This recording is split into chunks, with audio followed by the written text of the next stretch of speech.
Saif al-Islam Qaddafi, putra mantan pemimpin Libya Muammar Qaddafi, meninggal dunia di kediamannya di kota Zintan, Libya bagian barat pada Selasa 3 Februari 2026 siang. Informasi tersebut disampaikan oleh pengacara asal Prancis Marcel Saldi kepada kantor berita AFP.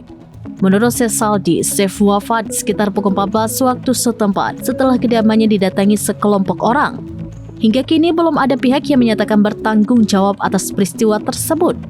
Penasihat Saif Abdullah Othman Abdurrahim kepada stasiun televisi Libya Al-Ahrar menjelaskan bahwa sejumlah individu memasuki rumah Saif setelah lebih dulu menonaktifkan sistem pengawasan. Aparat setempat masih melakukan pendalaman terkait kejadian ini. Saldi juga mengungkapkan bahwa Saif sebelumnya sempat menerima peringatan mengenai situasi keamanan pribadinya. Bahkan seorang tokoh suku setempat dikabarkan menawarkan bantuan pengamanan.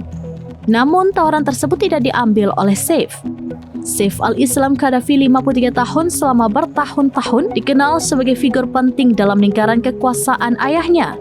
Meski tidak pernah menduduki jabatan resmi pemerintahan, ia sempat dipandang sebagai tokoh moderat dan pembawa gagasan reformasi sebelum konflik Arab Spring melanda Libya pada tahun 2011.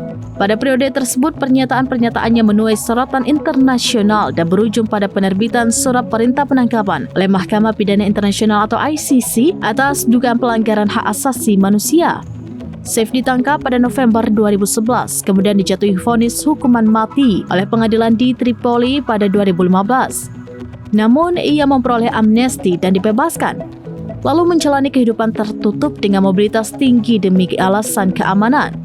Nama Saif kembali mencuat pada tahun 2021 saat ia mendaftarkan diri sebagai calon presiden Libya.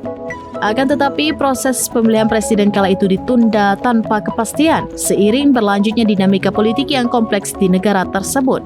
Pakar politik Libya Emmadeddin Badi menilai wafatnya Saif berpotensi membawa implikasi signifikan terhadap landscape politik nasional.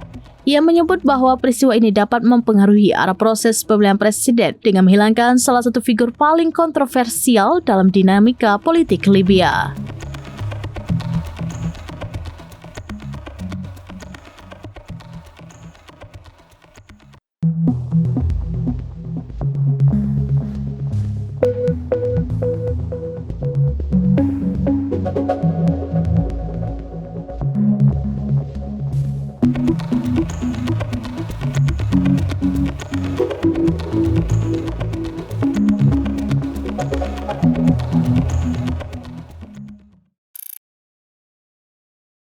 Download Tribun X sekarang, menghadirkan lokal menjadi Indonesia.